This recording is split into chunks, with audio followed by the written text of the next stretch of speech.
Hello homeowners, I'm going to continue our journey here on garage lighting and going to show you one of the types of lights that I was fortunate enough to get my hands on. It's a light made by this company called On4U, and let's get over to the workbench. I'm going to show you what it is, and we're also going to install it, and then we're going to see how it looks, especially once we'll do how it looks during the day, and then wrap it up at the end of the day once it gets darker and see how it looks at night. Okay, here we are. Here's what the lights look like. They are these big LEDs that plug into a standard outlet.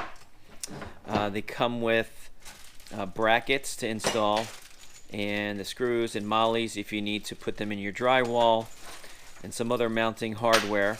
We're going to get into that in a moment. Let's look at the specs on the box that these lights came in. These came in as a pair together in this box. So right here we're looking at the specs, and we've got rated power 72 watts, so it uses a 72 watt equivalent. So if you had a 72 watt bulb, that's about how much power it would be using.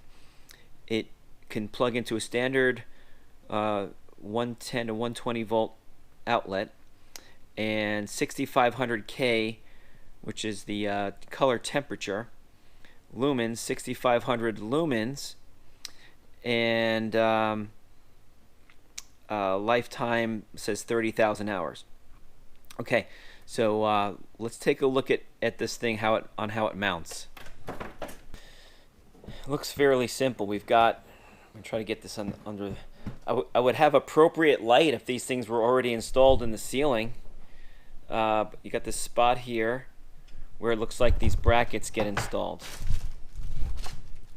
Okay, and then after you attach the bracket to the side of the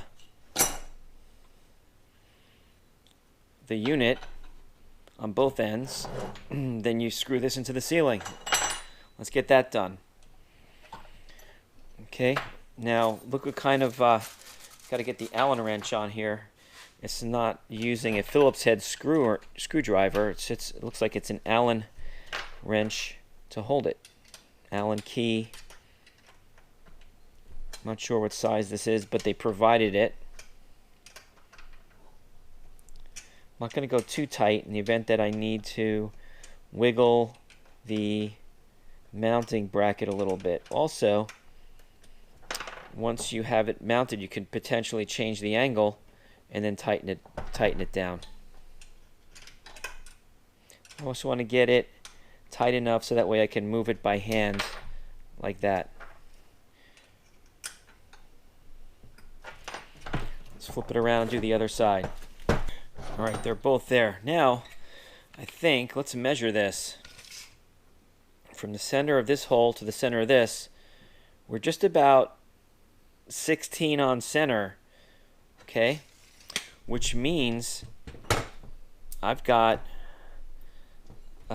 studs in the ceiling that are 16 on center. So let's take a look where we're going to mount this. I'm going to do one here in this section and one over there on the other side. I've got outlets installed in the ceiling for the lights. So you've got this old fluorescent, these look like about 8-footers, and we've got our joists run this way. Okay, so I'm going to get up there and put a mark where the joists are, 16 on center, so that way we know where we need to screw this thing into.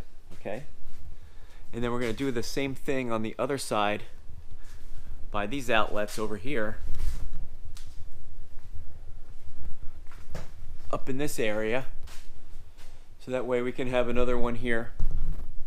Okay, and then once we get that up there, we'll plug them in and unplug that one and see what the light looks like in here.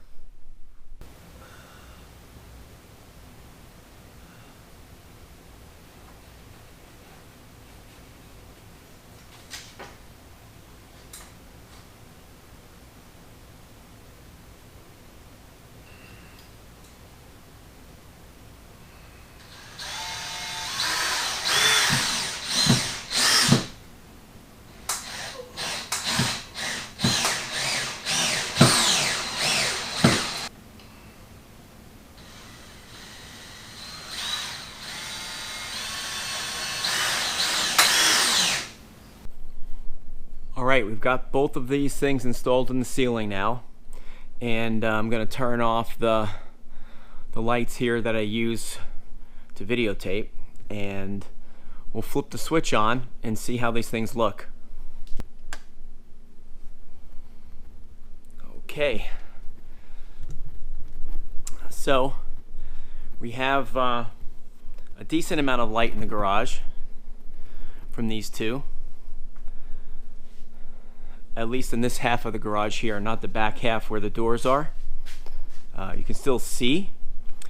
I think if you were working in this garage, using it as a shop, you'd need at least another set of these, because it's definitely providing enough light for someone who's just getting in and out of their car, just retrieving items out of the garage. But if you're using these for shop lights, you're going to probably, this is working over an isolated area, and you would need a few more.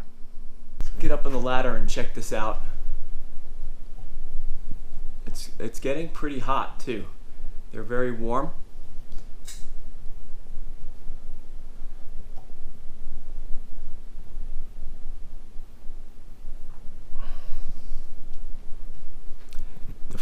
I can feel the heat radiating off the bulbs in the frame around it. It's getting pretty warm.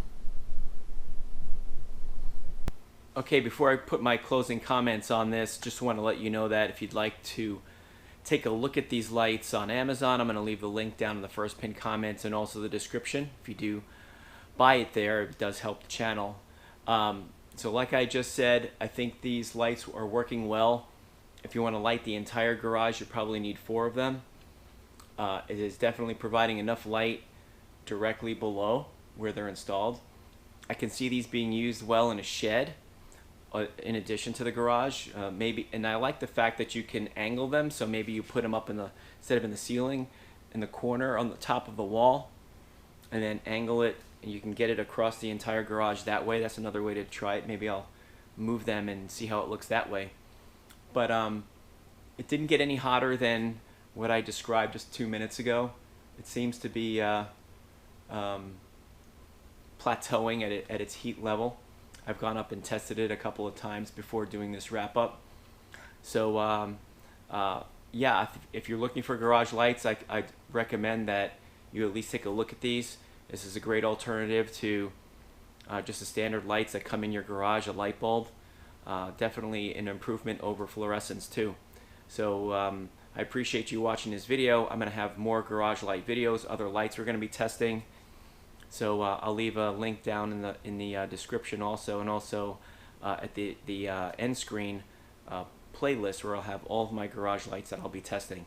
Thanks again for watching, everyone, and I hope you have a great day.